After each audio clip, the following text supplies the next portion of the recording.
we're just so pleased. I'm Rebecca, I'm the minister in the church across the street, and I've been here 25 years, and this is the best year ever.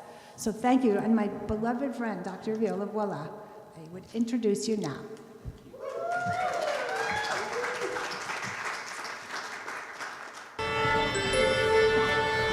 Good evening and welcome to today's performance.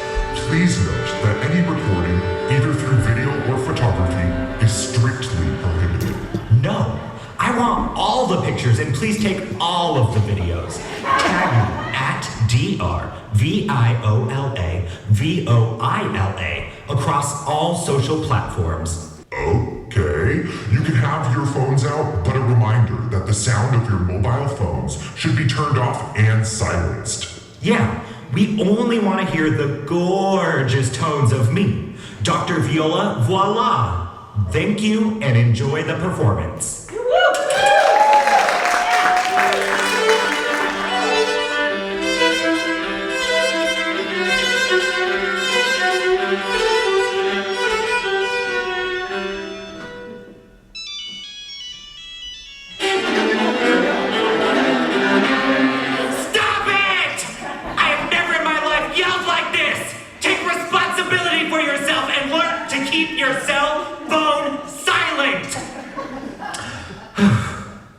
Well, the show must go on.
Always hustling.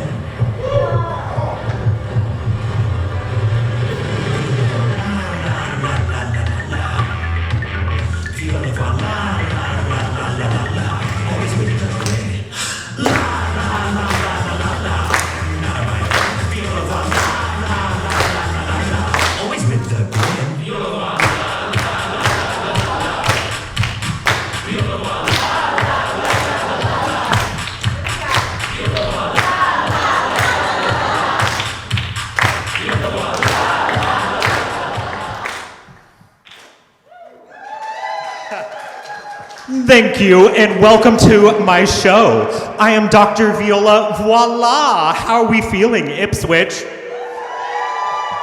Oh my goodness, that was really good. I am an American violist, a Suzuki music educator, and a drag entertainer. I go by she, her pronouns when I'm in drag as Dr. Viola, Voila. But out of drag as Dr. Casey Calabaw, I go by he, him pronouns. The show this evening is the musical journey of my life. But before we get to that, you did a pretty good job during that intro song, which is my titled track called Dr. Viola Voila that I just produced this last year. But before we get to the musical journey of my life, I want to know who here can keep a steady beat. So continue what you're doing with the clapping, that was great. You can also feel free to stomp or dance along.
that were two American fiddle classics, Red Wing and Boil 'em Cabbage. Dr. Viola Voila is not only a love letter to my younger self, who wished nothing more than to dress fabulously, like the covers of the Vogue magazines I idolized as a child, and to live as an authentic, proud, out gay young man. But, thank you, but a choice I now make as a professional musician and community leader is to be loud, to be proud in my queerness, so that others like me in my community feel safe and accepted to do so.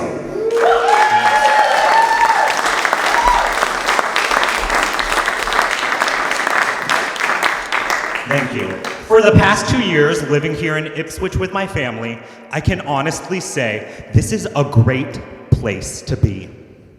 Thank you to Rebecca Pugh and First Church for welcoming me, supporting me, and giving me this platform to share my story. I grew up in Gilbert, Arizona, home to the most prominent Mormon temple and once hay shipping capital of the world. Hey girl, hey! My musical beginning was like many in public school. I started in 3rd grade and I convinced 2 of my closest friends to play the viola. I was hooked. By middle school, I knew I wanted to be a professional violist. I felt very lucky growing up because my high school, Highland High School in Gilbert, Arizona, was and is known for its musical programs. We had 5 orchestras when I was there, one being what's called a strolling strings ensemble that I was part of for all 4 years. So what I just did, I was strolling, I was stringing. Yes. So Strolling Strings met and rehearsed in what was called A Hour. I'm not sure if any of the young people in the audience know what that is, but it met at the crack of dawn before the school day officially started. So in the first half of the year, we would memorize programs, and the second half of the year, we would tour to local nursing homes and community centers all across the Arizona Valley. For my senior year in high school, I was chosen to lead this piece.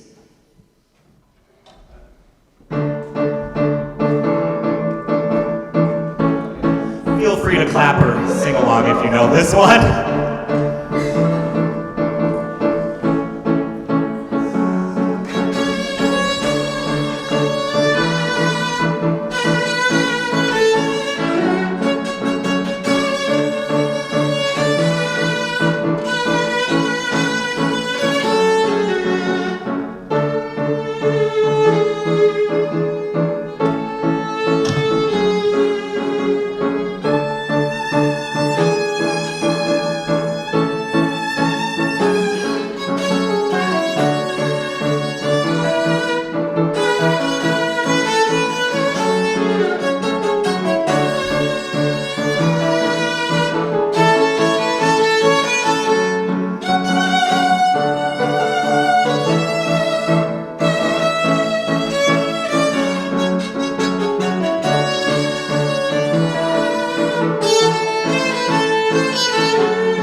favorite part. The ooze. Let's oo together.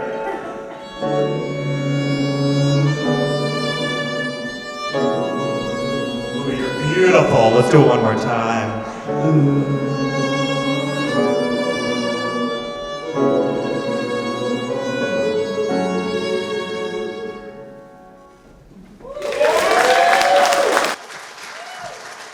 Those were some gorgeous oohs. Beyond music, my childhood was filled with nature. I was a Boy Scout who stopped at Star. She's a star, baby. Wholesome family fun. I went camping on road trips, including that to our cabin in northern Arizona, where it actually snows. Occasionally, I would travel to hospice care facilities and to church with my grandfather, who was a pastor. Here was, and still is, one of my favorite pieces to play, and it brings back memories of my grandfather to this day. Here is the prelude to Johann Sebastian Bach's Suite No. 1 for solo cello, even better on viola.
Thank you. For my bachelor's degree in viola performance, I received a full tuition scholarship to attend Northern Arizona University in gorgeous Flagstaff. There it was, I was first introduced to Suzuki music, because every performance major was encouraged to take the training, so it's separate from a normal degree track. Why? Because our professors wanted to ensure that we could get a job and make money after getting a degree in music. I am truly grateful to my mentors because now I have been and continue to be a certified Suzuki teacher through the Suzuki Association of the Americas, which is a national and worldwide association for over 10 years now. Raise your hand if you know what the Suzuki method is. I just like to get a kind of a poll for it. Now, if you don't worry, because my professors made sure I had my elevator speech ready, which is a 30-second, but I talk a lot, so it ends up being around 45, about what is Suzuki music. So here it goes. You can time me if you want. Composer, violinist, and educator Dr. Shinichi Suzuki was born in 1898 in Nagoya, Japan. The Suzuki philosophy is a belief that with the right environment and circumstances, everyone can achieve not only a high level of talent, but also greatness of heart and character. This philosophy uses listening, imitation, and repetition to help all people learn to play a musical instrument, just like their native languages learn. Shinichi Suzuki did not set out to create virtuosic musicians, but instead wanted the children of war-torn Japan, this is after World War II, to experience the joy of making music.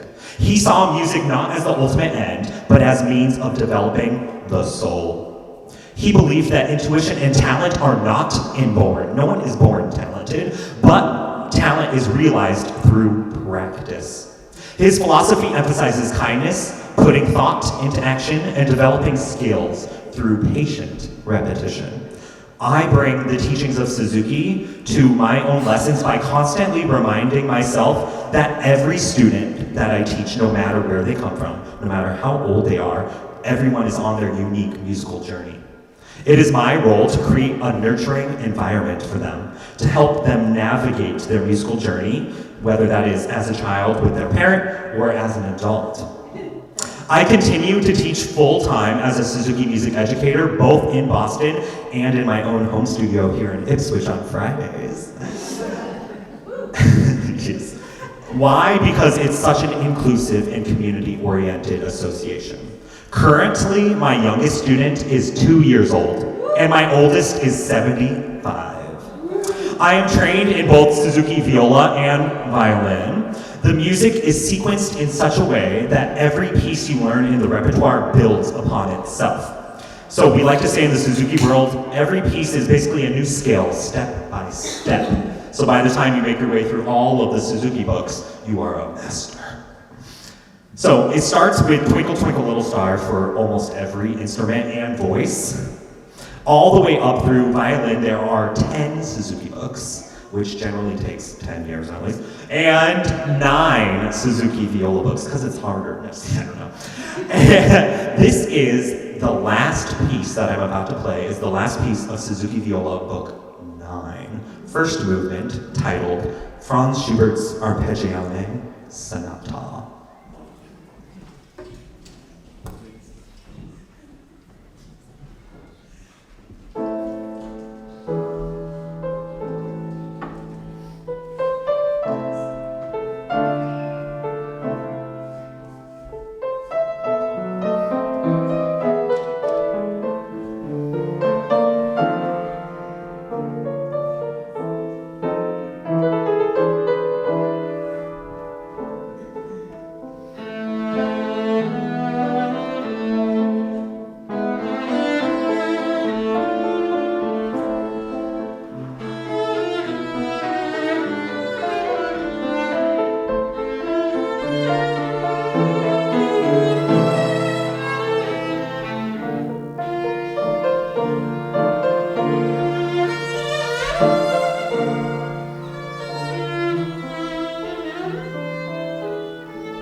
A little bit more about Franz Schubert, the composer of the piece I just performed. He was born in 1797, but isn't that music gorgeous? Still so relevant and still moves me to my core to this day. Schubert is known for blending the traditions of the late classical era with the emerging romantic era, creating a unique blend of melody, harmony, and form. The piece that I just played really showcases the emerging romantic tradition because it is written for an instrument that was created in 1823, the arpeggione. Now you're wondering, what is an arpeggione? Because you already know, this is a viola. Yeah, so the maker of the arpeggione, Johann George Stauffer, and Schubert together created and composed this piece, Arpeggione. They thought it was going to be the next great thing. However, due to its fretted 6-string build, so the arpeggione, if you ever see one, it looks like a guitar, but it's shaped like a cello and played with a bow between the legs, just like a cello. But it has frets, like metal frets, just like a guitar does. So if you ever see, people do still play the arpeggione, but not too often.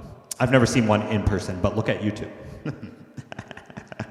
So it quickly fell to the wayside and wasn't picked up by other composers because simply the arpeggione isn't that loud of an instrument. So like the modern advancements to this is a modern viola and that was a modern violin are far louder than the arpeggione is. So for growing concert halls in the Romantic era, think of like the Boston Symphony Orchestra, the arpeggione wouldn't have been able to project past like Allie here in the second row. So I am grateful, though, that Schubert wrote this piece for arpeggione and jumped onto the invention, because as a violist, it gives us an excuse to claim that piece for our own, because the arpeggione is somewhat sounding like a viola but looking like a cello. So cellists and violists try to claim it at the same time, but it sounds better on viola. Yes. Also, I am fascinated by the discussion around Franz Schubert's speculated gayness. You might not know. The question has been a topic of debate for generations amongst musicologists and biographers. Why? Some argue that his homosexuality was based in his music and that you could hear it. I don't know about that. Another one is that his relationships, he had a male roommate his entire life and never married, so we know what that means. So I am team Gay Schubert for that reason alone. His music, which you just heard, is often characterized by this shifting mood. You heard at the end of that movement, it was so incredibly sad before the ending big chords that Ian and I just played. And I interpret that as how I felt being in the closet as a high schooler. So whenever I perform Schubert's piece, I'm thinking in that moment, you see, I turned away from Ian. So in that moment, Ian's like my parental figure, or maybe even someone in the community who yelled a slur at me, and I'm turning away from them into the closet. So when I perform Schubert, it's very personal to me.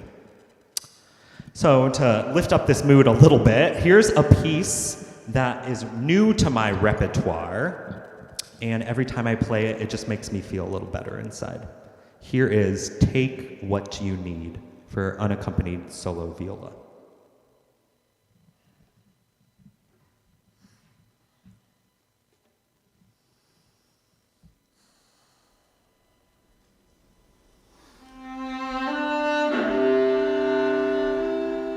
Take a moment.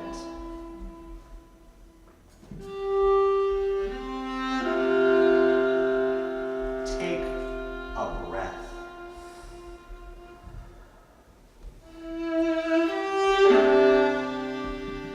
Take time.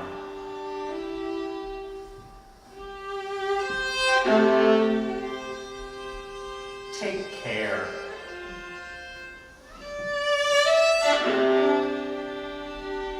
Take heart.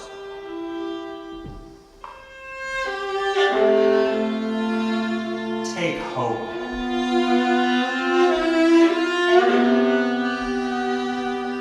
Take a step. Take a chance. Take courage. Take charge. Take a stand.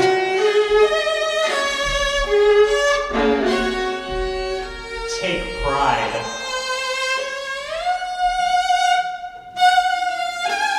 Take joy.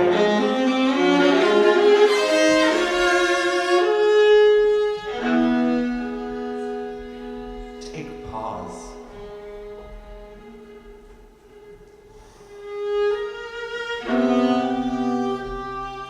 Take a moment.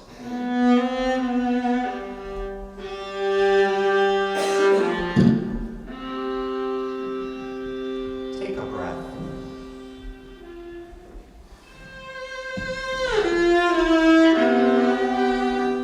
Take what you need.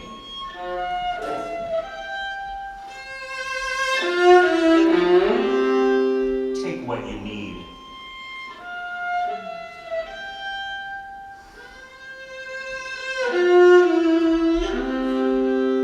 Take what you need.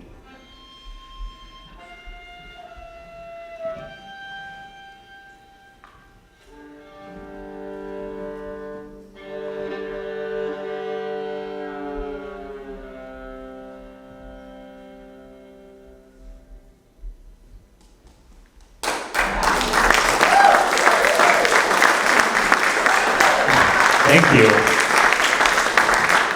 Again, the piece I just performed is titled Take What You Need. I said it 3 times at the end.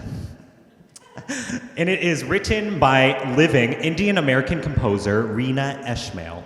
It was first written in 1916 and premiered by an LA choir made up completely of those people who had been experienced or had recently experienced homelessness.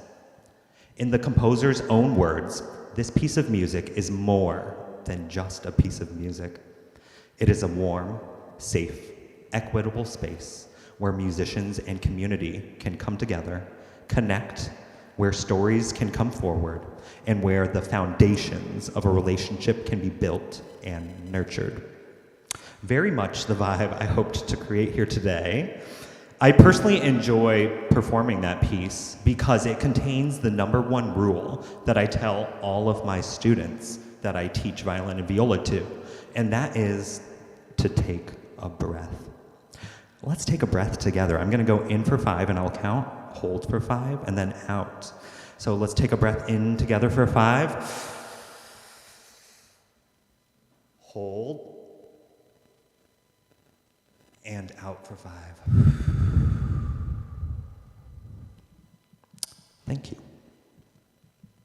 Now to liven the mood a little bit, here is She Sells Seashells by the Seashore, which is an audience participation singing community piece. So if you didn't know you were gonna be singing, I gotcha. And I always tell my students that even humming counts as singing. So as I play it, the first time around, it's gonna be Ian and I a cappella, just on the viola, but feel free to hum the tune to yourself just so you start to get it into your earworm. And then the second time, I'll lead you through the singing, and then the third time, we're gonna try to do it in a round. A round means you're gonna sing the melody, and I'm gonna try to sing on top with a different part. And if we're really good, I'll separate us and we'll have 3 parts going. But no pressure. When I've done this before, it usually is just the audience singing the main melody and me singing on top, and it's still gorgeous. Here is She Sells Seashells.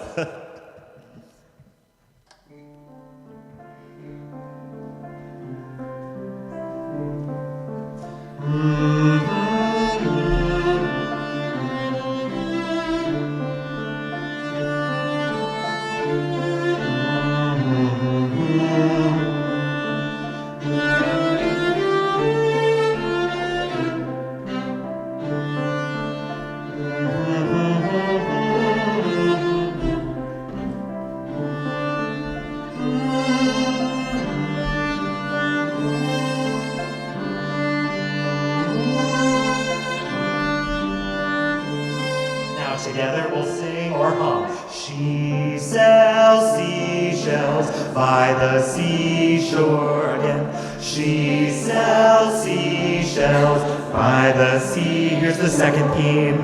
Brown and gray and blue, yellow, pink, white, green. Same thing again. Brown and gray and blue, yellow, pink, white, green. Here's the next part. Arms help. Birds in the sky singing, songs flying high. While back to the beginning.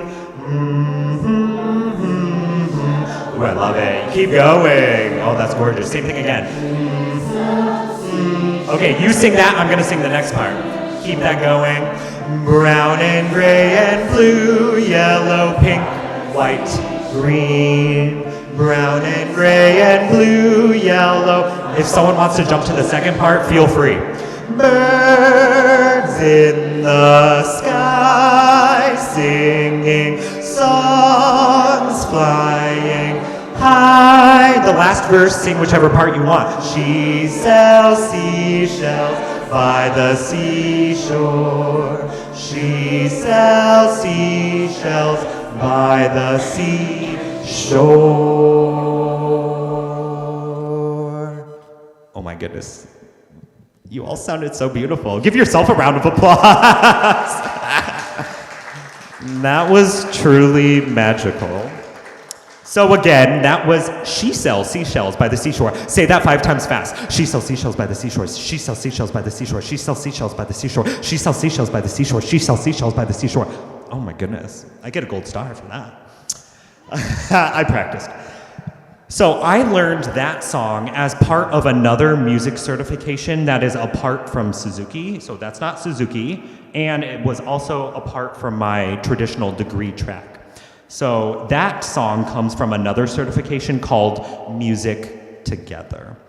And in this experience, I'm now in my master's program in Eugene, Oregon. And I took this training up in Seattle during one of the years because one of my mentors told me to, which is something I've been talking to a lot of young people lately. Landmark High School keynote speech, Buckingham Brown and Nichols keynote speech. And the number one thing I've been telling children is do and go to everything, because that's how you learn what you really like, and especially if a mentor or a parent or a teacher cares enough to recommend something, do it. And that's how I got to be right here where I am. Literally taking every opportunity that a mentor, yes, I love it. So, Music Together. It was through that experience that I was introduced to teaching infant and toddler group classes, which I still do to this day every Sunday morning at Suzuki School of Newton. We start prenatal all the way up to age 3, and it's a huge adult and child group class. I do that every Sunday. Tomorrow's my last one before the summer break. In Suzuki, though, these classes are called early childhood education classes. So now that I'm done with my master's degree, I applied to a single doctoral program in music. If you go for a performance degree, it's called a doctoral musical arts degree, a DMA. I'm not a PhD. Yes. And I applied to one school and got in to the Hart School in West Hartford, Connecticut, where I did my doctorate a little over 5 years ago. My master's Suzuki teacher I was just talking about went there and connected me to the faculty. I was lucky enough to receive what ended up being the last crop of students to receive a full tuition stipend fellowship. And the program then was called 2020, which makes sense. I took it in 2017, and by the time I finished my degree, that 2020 program was done because it was 2020. I guess that's just how it ended up happening.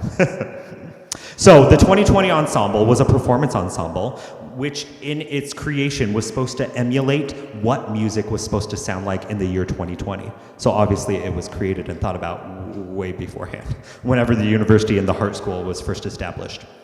So I moved to Connecticut in 2017 with my family, which is unusual, I know. My mother, my father, my sister, and my husband, then just fiance. We made the decision to move in together in Connecticut in East Granby All of my extended family lives in the Berkshires, so Western Massachusetts, but I grew up in Arizona when my parents moved out when they were very, very young. So it felt like a homecoming to me. So we moved in together in East Granby while I finished my doctorate, and I feel truly blessed for that. In my doctoral studies, I was awarded many opportunities. I got to travel with American singer-songwriter based in Northampton, Massachusetts, named Heather Maloney.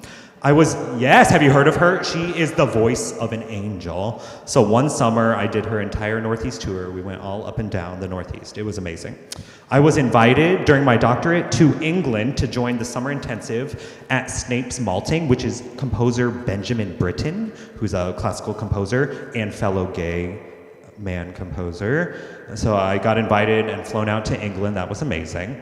And I was also asked to attend this upstate New York chamber music workshop, which is titled Music from Salem. It still happens to this day, which led me to meeting this person over here, Ian. I know you've been dying to know, who is this fabulous pianist? Give it up for Ian Clark. Ian, if you want to say a few words. Hello, can you hear me? Hi everybody, my name is Ian Clark. I am very privileged to be here today and grateful that you all invited me to your community. As Dr. Viola mentioned, I met her during the Music from Salem workshop in upstate New York a few years ago. We became great friends then and kept in touch ever since. And when I was invited to perform here tonight for her first drag performance here in Ipswich, I thought it would be great to celebrate the occasion with my leather pride today. Yeah, so Ian is part of the leather community and is sporting this fabulous leather outfit. It's amazing. Yeah.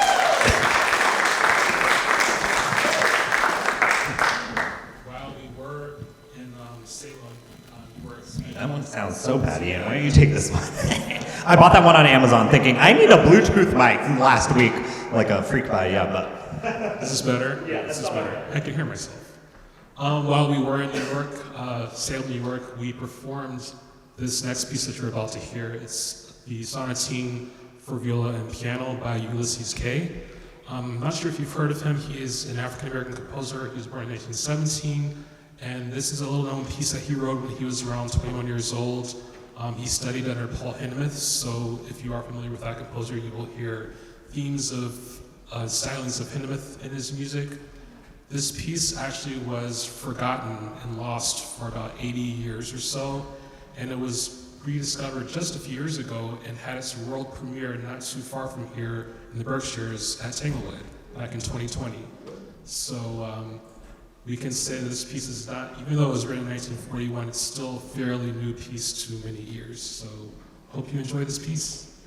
And this is probably the Ipswich premiere. It was Ulysses Kay, Sonatine Sonata for viola and piano.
Excellent.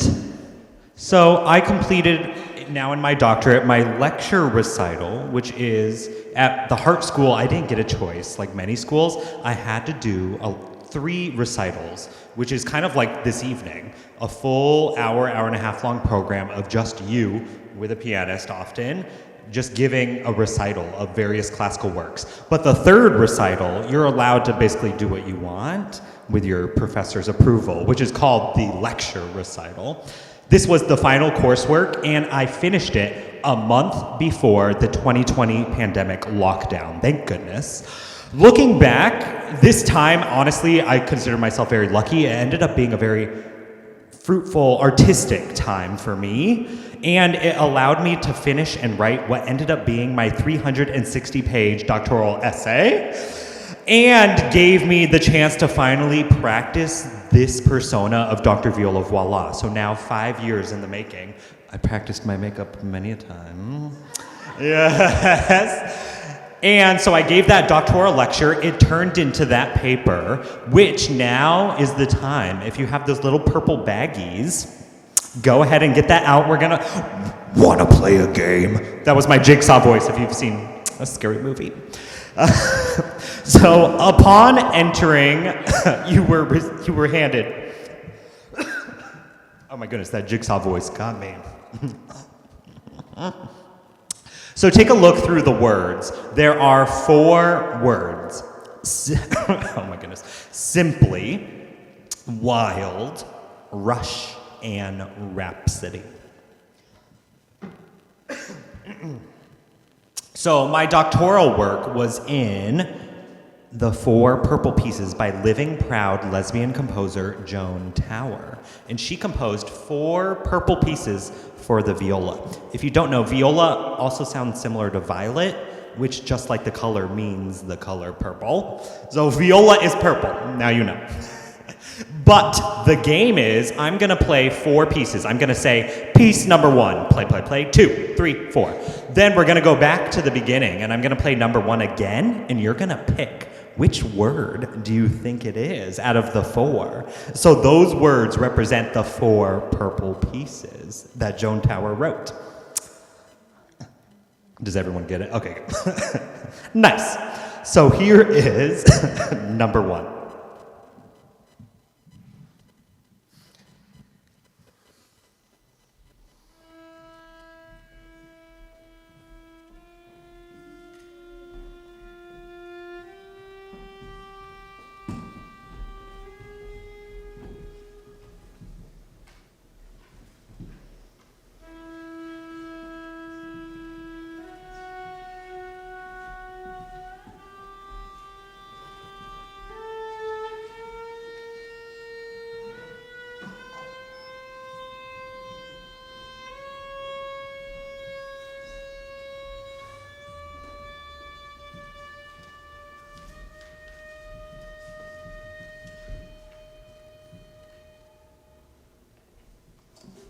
Here is number 2.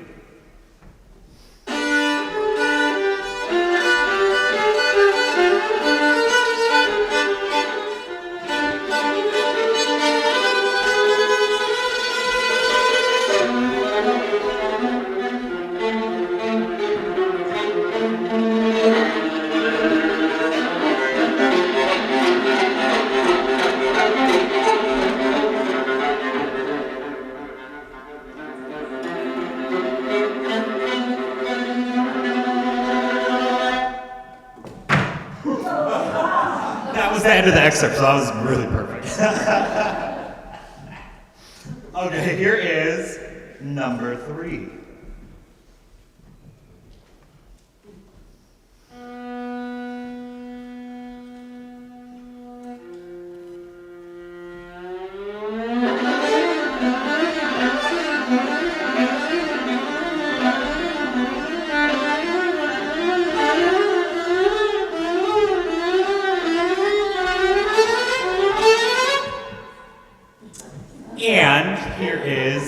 Number 4.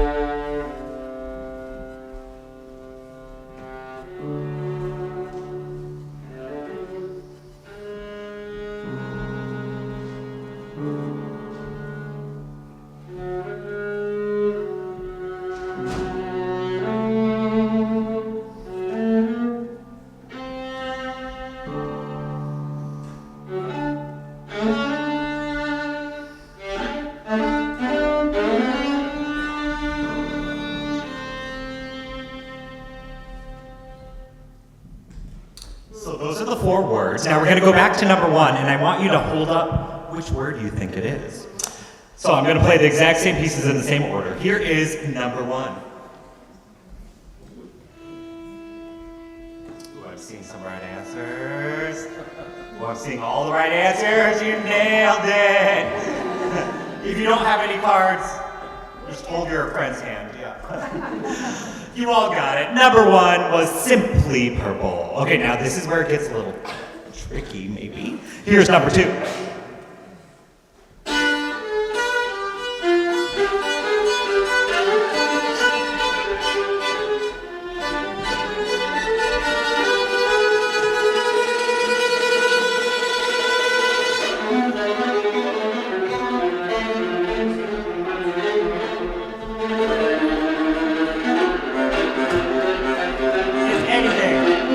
Mark should tell you, it's wild. Doesn't it sound like a rock piece? I love that part. So that was wild. That means the next one might be a little obvious then. Here's number 3.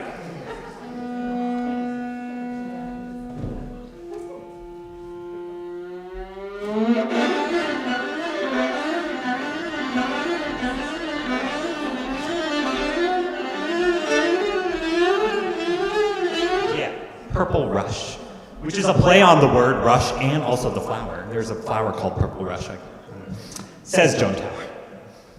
Then number 4, which is obvious now, but let's play it again because Ian sounds so good. And it's the only one with piano. This is Purple Rhapsody, which is a concerto. So this would normally be played with a full symphony, sorry Ian, and solo viola in the front. It was one of my goals and aspirations to play this with a major symphony. This is Purple Rhapsody, just the excerpt again.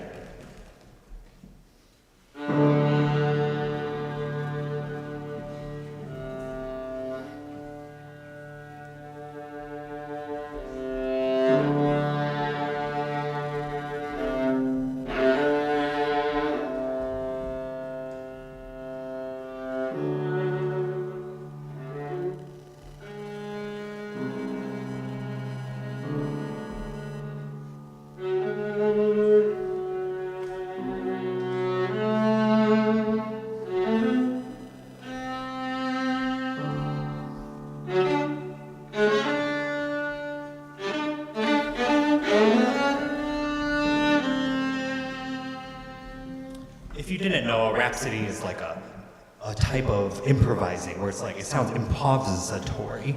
So that in that last moment is where you start to see the inkling of a rhapsody, which is just like a continuous melodic line that kind of jazzy slinks its way around.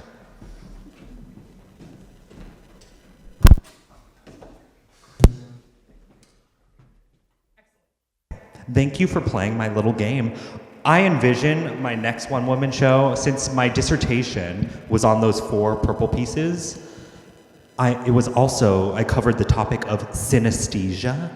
If you don't know what synesthesia is, it's so cool. I do not have it, but it's when some people, either through birth or through an accident, like a car accident, oh goodness, that different perceptions are mixed in the brain. So meaning, if I were to smell grass, I might hear some music in my head. Or I studied a lot of composers who, when they hear music, they see color, either described as when you close your eyes, like in your minds, you see colors, and for some people it's more of a visual art, so it makes them feel a particular color.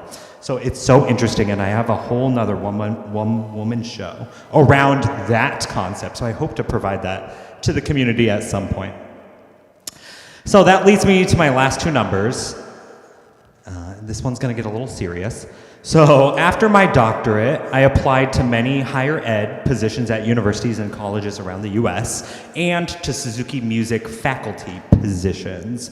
I was lucky because this was during lockdown, during the pandemic. I received a full-time salaried position to teach at the Suzuki School of Newton outside of Boston in Waban. And honestly, a teaching position like this in the Suzuki world is hard to come by, so I am truly blessed. I moved to Boston in 2021, just as things were lifting and people were going back to school. And my husband, Logan, followed shortly after, and we lived together in Dorchester for 2 years. So at this time, my family missed us terribly so from living together in East Granby during my doctorate. So we started looking for a multi-generational home in the greater Boston area. My sister, Jessica, my mom, who works, my dad, who's retired, and my husband, Logan. My sister has been an inspirational force throughout my entire life. She inspired me and led me to take American Sign Language for 3 years in high school, and now advocate for people who require assistance and varying levels of care. She continues to break my expectations and those from the greater social world stereotypes, from those depicted in social media of people with special needs.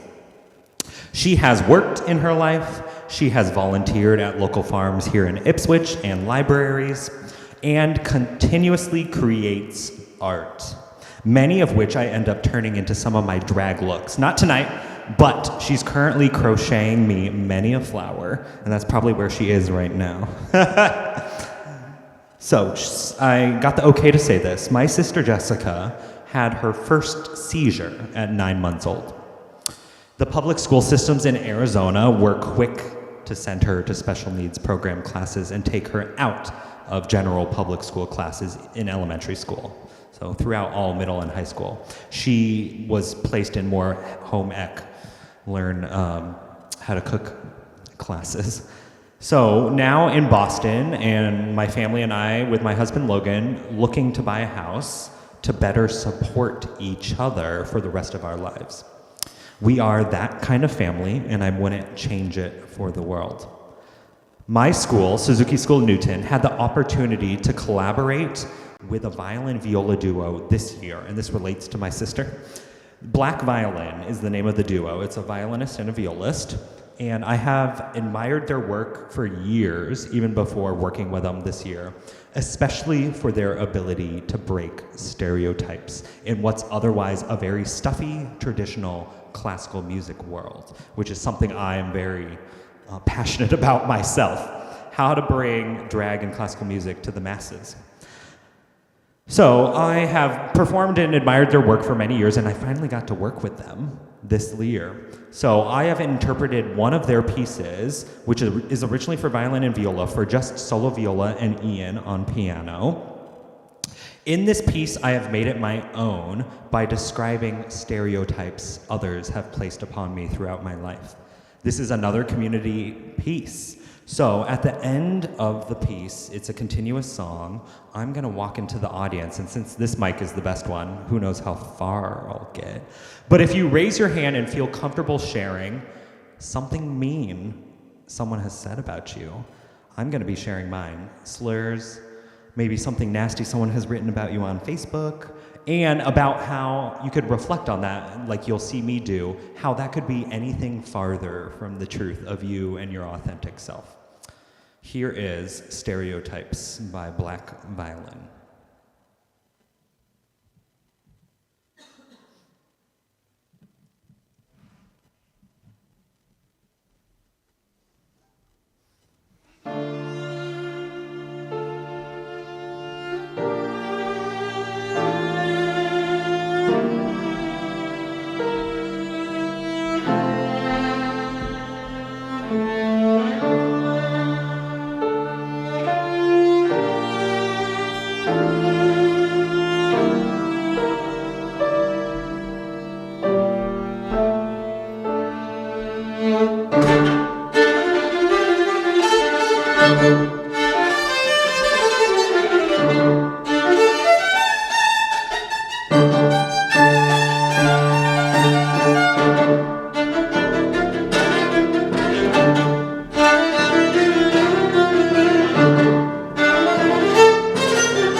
stereotype, an often unfair and untrue belief that many people have about someone else.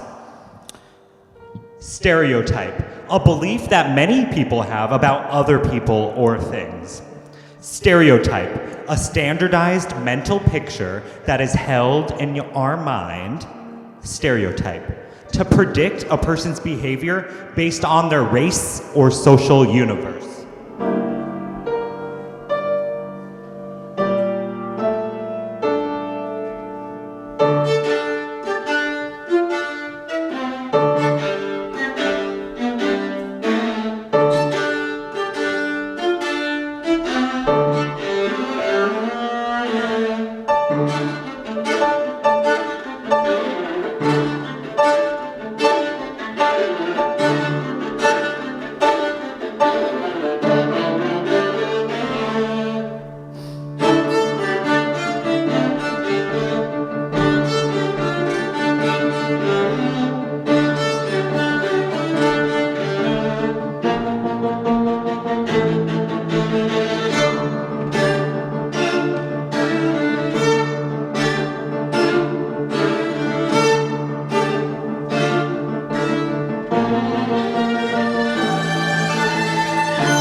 My stereotype as a drag artist has been that I must be promiscuous and evil. I must be a threat to society, especially to children, often to assume to be grooming. I feel like when I walk into a space as my drag persona, people are looking at me and thinking, who is that? What is that? What are they all about? It must be something evil. But if you know me and know what I do professionally, that could be nothing farther from the truth. I am so incredibly passionate about teaching the next generation of musicians.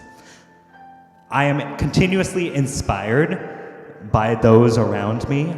I have joined and am a board member of your Ipswich Cultural Council. I am an active Ipswich Arts Association member. I'm continuously giving my time and volunteering because I care about this community. If anyone would like to share a stereotype they've been given, here's your chance. No pressure, but if you feel comfortable sharing, go ahead and raise your hand. Because we all have it, honestly.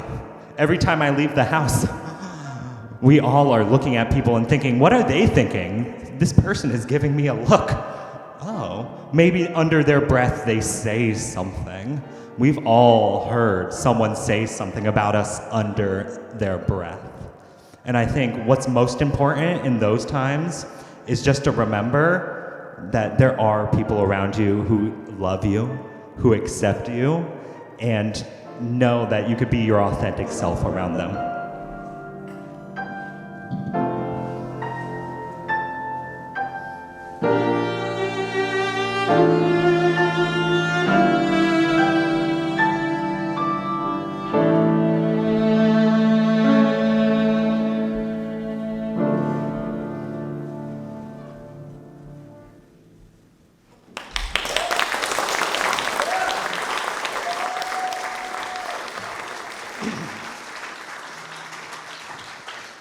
Thank you.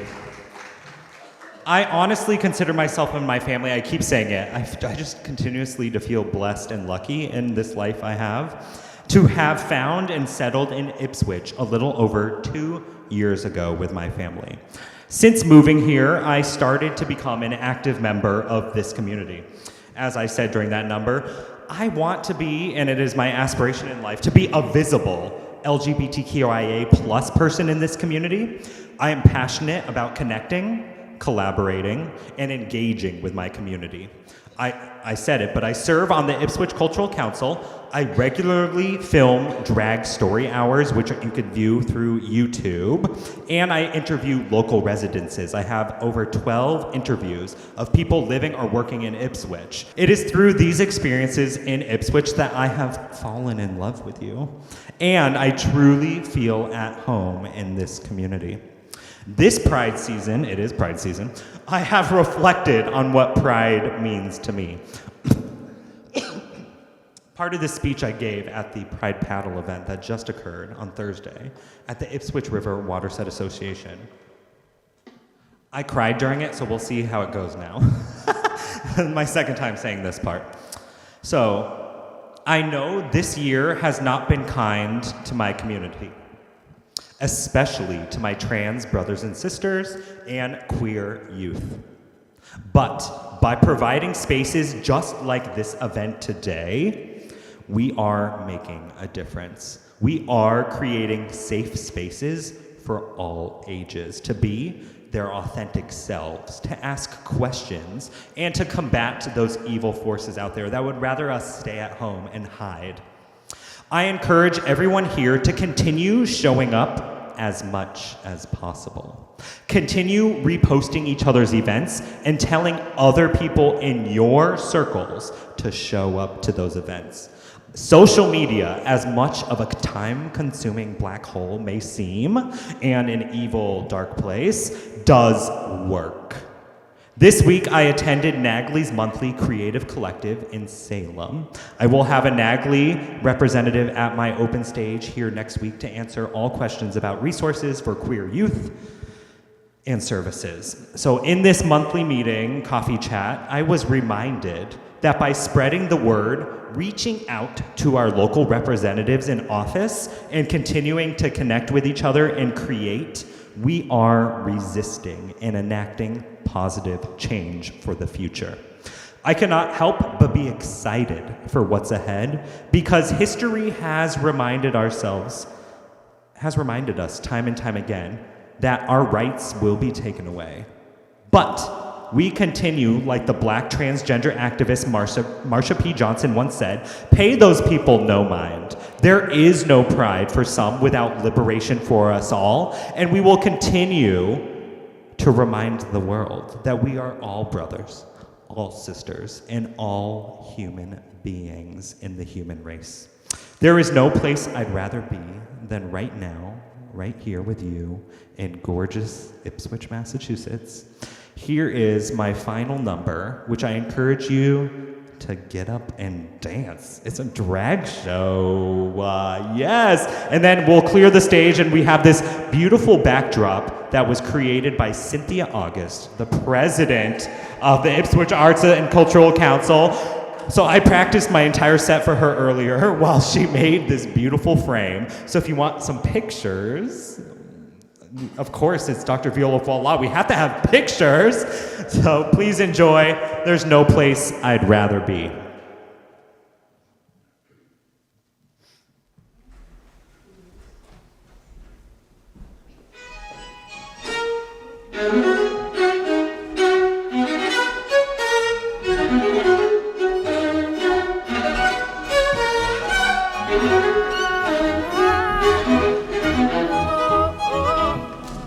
We're 1,000 miles from comfort.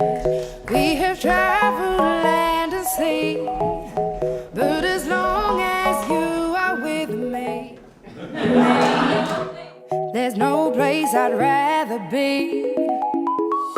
I would away forever, exalted in the sea. As long as I am with you, my heart continues to beat. With every step you take, the yoke comes to the way, strolling so casually. We're different and the same, give you another name, switch up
another round of applause to my accompanist, Ian Clark. Woo, woo, woo.